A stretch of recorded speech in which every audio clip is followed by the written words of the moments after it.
What's up, everyone? Welcome back. Thank you for stopping in. If you are new to the channel, hit the subscribe button down below. I'd love to have you here. Before you head out, give the video a thumbs up. And if you have time, go ahead and leave me a comment down below. Today, I have an overview to do for you. This is the OKnife Parrot. Now, I want to mention a couple of things. In the description, you will see over the last few days, I did get a code from Issuing Stitches. He makes handmade, homemade hanks. He uses premium material, some of the best. He uses the prints he does. I have a couple just handy here. The printing that he does is it's so well done. I showed these to a couple family members because they watch and they kind of asked me about these also, and they couldn't believe how good they looked. And then my fiance, she loves these hanks, especially a few of the designs that I've showed her. She really likes them. But I do have a 10% off code there on Etsy. You can find them real easily. G-Ball 10 will get you 10% off. And then also, I have an affiliate link and coupon code for Blue Creek Knives. Brian over there is an awesome dude, and so is Bobby. Brian hooked me up with an affiliate link and a coupon code. The coupon code is also GBall10 for 10% off there as well. You can use my link in the description, maybe like the second or third paragraph. You will see the codes section, and then you will also see the code or the links and whatnot for the tools I use, the lubricants I use, protectants.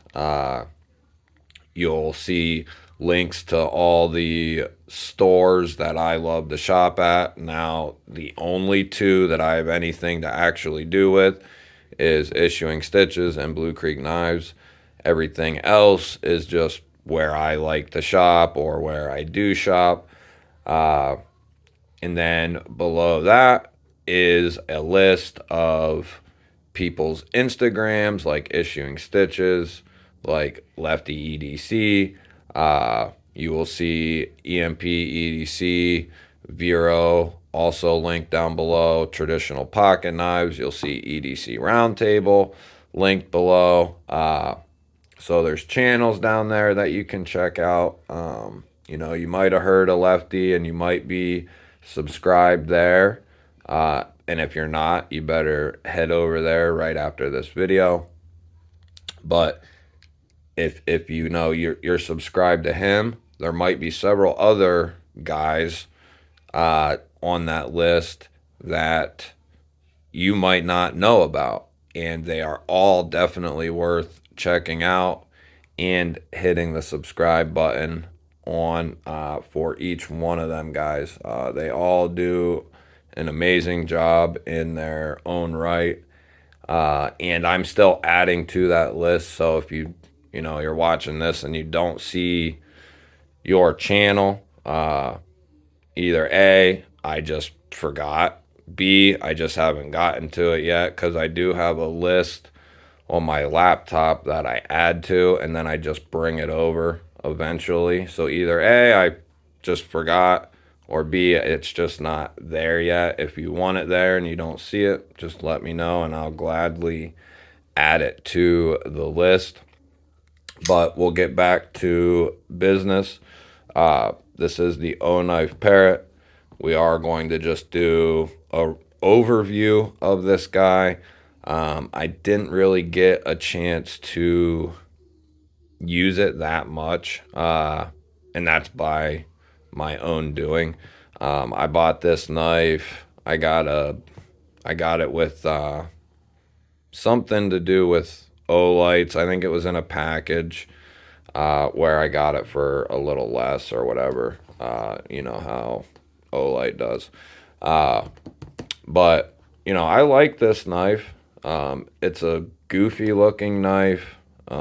It's really thick and pretty thin. It's got that short, stubby sheepsfoot sheepsfoot blade on it. But the you look at this and you're like, that's goofy as hell looking. Doesn't look comfortable. Just doesn't look good. But then you get it in hand and you're like, that feels pretty good. It actually, especially with a little bigger hands. Now, if you squeeze this knife because it's so tall, the more you squeeze, the more this is going to dig into your hands back here. They should have put, a 3/4 backspacer on here, or at least like a half. That would have really aided in the comfort there. So that's something where they missed on this knife, in my opinion. Forget the standoffs there and give me a backspacer in there. Because the minute you start to put pressure, you can feel the back of that knife just digging into your hand. So that would be well suited with a backspacer. Okay, so that was pretty much my main gripe with this knife. I like the blade shape, sheepsfoot. It is a smaller knife. It's coming in with a little over 2¼ inch cutting edge, probably like 5/16, and then you're coming in probably like 2 9/16 on the total blade length, and then you're right at like 6¼ for your overall length. Now at the deepest,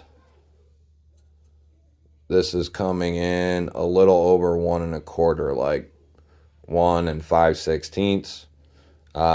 It's not real thick. It's like a little over 1/4 inch. I have calipers, but they suck, and I have a new pair on standby to be ordered. I just haven't sent the order yet. I think they got into some Scooby snacks or something. But so there's a little bit of dimension for you. The steel choice was perfect for this guy. They did go with 154 cm. This is a Kizer Olight project. Therefore, you get the OKnife. They started making knives for them maybe like a year ago or so, maybe a little more now. You have the name of the knife right there. This is the Parrot, and it definitely could pass as one. And then the designer there is Gauge, and then you got the serial number for whatever reason. Now you do see that it is covered up by some throw-on thumb studs. I basically threw these on here just because I thought it should have some thumb studs. And for Christmas, I did get a drill press from my in-laws. So if I don't end up selling this knife, it might be a good candidate to practice on for permanently installing some studs. But it works very well. I really like it. They kind of missed on that too. If they would have put some thumb studs on here with that front top flipper tab, this would be, it would make it better. You would have the multi-deployments. You would have, it's kind of like a Haas knife, like a really heavy duty utility knife. You know what I mean? It's got that sheepsfoot blade.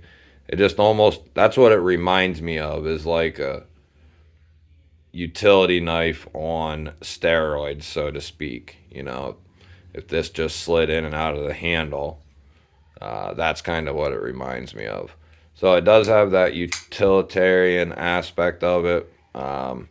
Maybe for I was gonna say I think females would like this knife, but I think it's a little too wide. Maybe not. I'm thinking about bringing my fiance in for some inputs on some lives and some videos if I can get her to do it. You know, kind of like a perspective from someone who doesn't carry knives all, you know, isn't obsessed with knives and doesn't have one in her hand all day long or, you know, right next to her hand. So it'd be kind of like a newcomer's perspective. But we'll see about that. We'll get into the handles here. They're well finished. They're well done. This is the G10 version. They do have, this one is a little cheaper than the micarta and coated blade one. The G10 here and uncoated satin blade is $59.95, and the micarta and black one is $63.95. So looking back, I should have definitely got the micarta and coated blade. I don't really know or remember what I was thinking. I think I just wanted to try it out because I think this was my first O knife, and it just, you know, it reminded me of a Kizer pretty much. Instantly, it reminded me of a Kizer. The I guess my hands are a little slippery, but you have that real fine jimping up here, and it does, as long as you're paying attention, it does work. But if you put your hand on the wrong spot, you're gonna have to slide up that blade in order to actuate it, and you want to make sure you're not too far back here because you're not going to get it. If you're up here on the tip top of this flipper tab, you just won't. You're going to have to be, you know, at the top here, on the very top, and then up here on the front in order to get this guy to actually work the way it should. So if you're not paying attention, you know, you're going to either run your thumb over that tip or you're going to miss up here. You got to really make sure you're paying attention. The thumb studs add some extra weight to the blade, and that really aids with the open and the close. It makes it really smooth.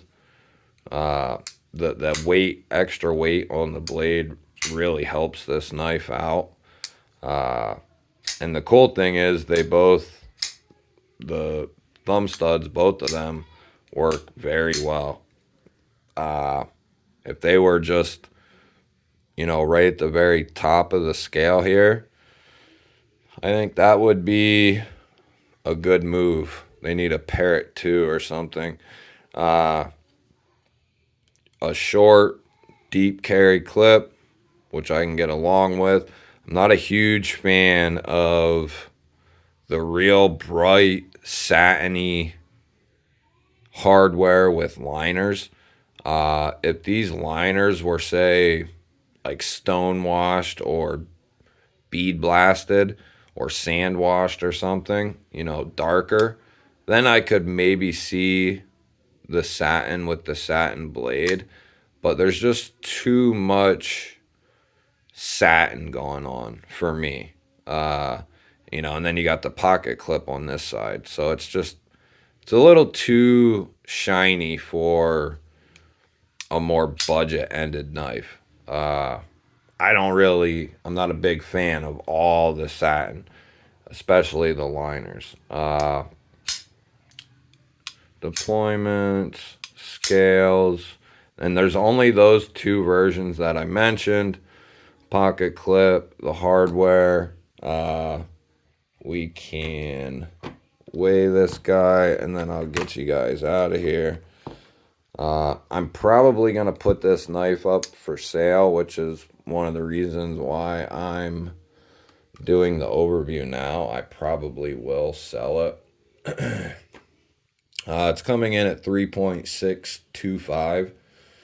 So right at that 3.6, 3.7 mark. So for ratios, people, they're going to be wetting the bed. We can do a quick comparison. I got my mash handy here. Way smaller than that. I got the new button lock from Vosteed. Video coming on the button lock stuff too. And then I'll probably be doing a video with Roll Shambo, a fellow YouTube knife brother. We have the Kizer Drop Bear in 20 CV and Toxic Storm fat carbon scales. Bigger in the handle and the blade. And then the OKnife Roboto 3. Little more blade, little more handle. You could tell OKnife is stepping their game up with every knife that they come out with. They just really need to get rid of that OKnife on the blade. Really, really need to get rid of it. Because the sad thing is, it would look so much better, especially with that Roboto 3. If that wasn't on there, you wouldn't know if that was a $150 knife or a $200 knife or a $70 knife. And that's the cool thing if they were to get rid of that. So we've been over the whole thing. You know, it's cool, but I don't know that I really recommend it. Unless, like, say, you just need a small beater knife with a shorter blade, and you're wearing gloves maybe a lot, or it's for very light use, then maybe I could see it. But for my purposes anyway, and that's just me talking, guys, for my purposes, I really don't have a whole lot of uses for this as far as EDC or work. Now, would this be perfect in a glove box, a junk drawer, a backup in your backpack, or something like that? Yeah. You know, that would be fine as far as having a backup folder somewhere, you know.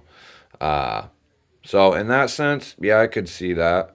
And I think it would do good as like a junk drawer knife, cutting open kids' toys and whatever. Then yeah, I could see that. But if you stuck around for the whole thing, guys, give yourself a thumbs up by giving me one. If you're still here and you're not subscribed, hit the subscribe button down below. And leave me a comment. Let me know what you think, guys. Have a good night. Have a safe night. I'll catch you later.